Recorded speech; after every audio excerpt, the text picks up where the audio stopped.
Hepinize merhaba. Değerli katılımcı dostlarım, sevgili misafirler. Öncelikle konferansta bana konuşma hakkı tanımış olmasından dolayı teşekkür ediyorum. Hepiniz hoş geldiniz.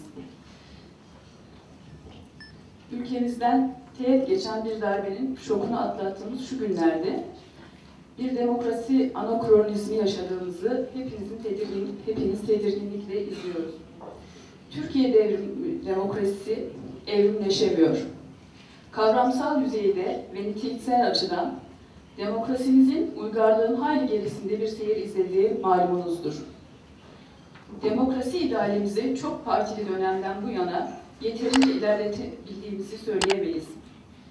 Yine de şanslı mıyız sizce? Zira dünyada hala demokrasiyi yaşayamayan ya da bizden daha yarım yamalak yaşayan ülkeler ve toplumlar var. İronimi bağışlayın ama Türkiye demokrasisinin ciddi bir psikolojik sorunları olduğunu düşünüyorum. Temsili demokrasinin bile birçok eksiği olduğu ülkemizde katılımcı demokrasiyi gerçekleştirmek elbette kolay olmayacaktır. Entelektüel beyinlere, özgür iradesini gerçekleştirmiş bireylere ve ortak değerlerini oluşturmuş topluma ihtiyacımız var. Bunların var olması da eşittir toplumsal devrim demektir. Haliyle kanlı, canlı, çatışmalı, eski tarz devrimlerden söz etmiyorum. Teknolojinin ve globalleşmenin yarattığı zihinsel devrimdir bahsettiğim. Teknoloji devriminin insanlığın önüne koyduğu yeni görev, klasik biçimiyle temsili demokrasiyi katılımcı doğrudan demokrasiye dönüştürme gerekliliğidir. Çağdaş bir yapı ancak böyle oluşacaktır. Batı uygarlığı bu ödevini yaptığı içindir ki bugün demokrasi uygarlığında bir doruğu yaşamaktadır. 20. yüzyılın tümüne egemen olan mekanik teknolojinin ürünü sanayi üretim biçimi ve onun oluşturduğu sanayi toplum düzeni artık aşılmıştır. Ancak Türkiye demokrasisi teorik ve uygulanır boyutuyla halen mekanik tekniğe paralel düşen bir demokrasi gerçeğini yaşamaktadır. Temsili demokrasi karşısında katılımcı demokrasi tanımlamasının gelişmiş olmasının kavramsal düzeyde çok önemli bir kopuşa işaret ettiği açıktır.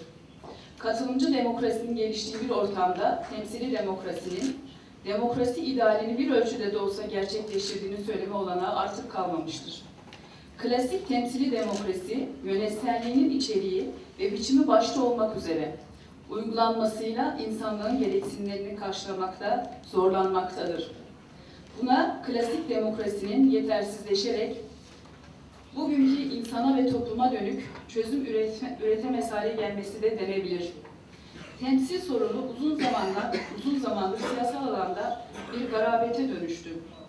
Yönetim elitlerinin oluşumu ve etrafındaki kitlelerin kendilerinin yönetimine her geçen gün daha da yabancılaşması durumu daha da içinden çıkılmaz bir hale getirmiştir.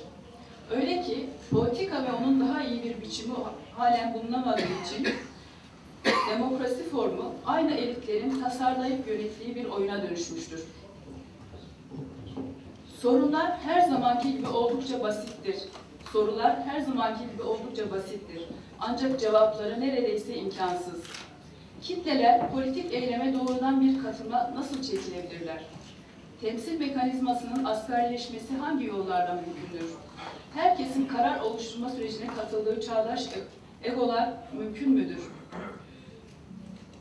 Ve son bir soru, bizim adımıza karar vermelerini ne zaman yasaklayacağız? İşte yanıt vermenin kolay olmadığı sorular ama bir yanıtımız olmalı. Ya da onu hemen bulmalıyız. Konseyler, meclisler, konfederasyonlar, şu veya bu biçimler elbette önemlidir. Ama asıl sorun insanların politikaya katılacakları bir etkinlik alanı olarak görmelerindedir. İşte bu ne kadar mümkündür? Protesto ve hayal gücünü kuralların eziciliğine karşı herkese teslim edersek sanırım katılımcı demokrasinin bir başlangıcı da buradan olacaktır. Bilmem katılır mısınız? Eşitlik ve özgürlük matrisler katılımcıların protesto etmediği bir düzleme çekmekle zor problemlerden biri bizler için. Eğer mümkün değilse bahsettiğimiz düzlemden çekmek itiraz ve protestonun matrisi dönüştürebileceği esnek durumlar ya da beylik ifadesiyle denge durumları oluşturmak ne kadar işi korur? Hayal gücünün ve değişen yaşam standartlarının her geçen gün yeni bir özgürlük alanı yaratıyor olması bizim de sürekli değişim halinde olmamızı gerektirir. Değişken ilkeleri katılımcı demokrasinin içine oturtmakla yetmiyor. Özgürlükleri çoğaltırken eşitlikleri nasıl koruyacağız? Ya da tersinden eşitlikleri çoğaltırken özgürlüklerin sınırlarını nasıl belirleyeceğiz? Katılımcı demokrasi başlığı bir yanıyla da özgürlük ve eşitlikleri bağdaştırma meselesi değil midir? Sorularımız bize sürekli değişim halinde bir yolda yürüdüğümüzü hatırlatıyor. Ama dünya da küçüldü sevgili dostlar. Ruhumuz sıkıldığında nereye gideceğiz? Temsili demokrasinin içine düştüğü bunalıma yönelik bir çözüm arayışı olarak ortaya çıkan katılımcı demokrasi, yurttaşların sisteme sadece temsilcilerini seçerek dolaylı katkıda bulunmaları değil, dernekler, vakıflar, enstitüler, bazen tüzel kişiliği dahi olmayan platformlar, kısacası sivil toplum yoluyla sistemli ya da dağınık katılımlarını öngörmektir. Temsili demokrasiden katılımcı demokrasiye geçiş gerçek anlamda bir paradigma değişikliğidir ve bir dizi koşulun gerçekleşmesini gerektirmektedir. Hayat tarzından başka nedir ki? Değişim, dünyaya açılmak, çağdaş uygarlığın bir parçası olmak, demokrasiyi radikalleştirmek, siyasal İslam'ı bile liberalleşmeye ve modernleşmeye zorlamaktadır. Militarizmin de aşılması aynı değerlenmeye, katılımcı demokrasiyi kurmaya çağırıyorum. Beni dinlediğiniz için teşekkür ediyorum.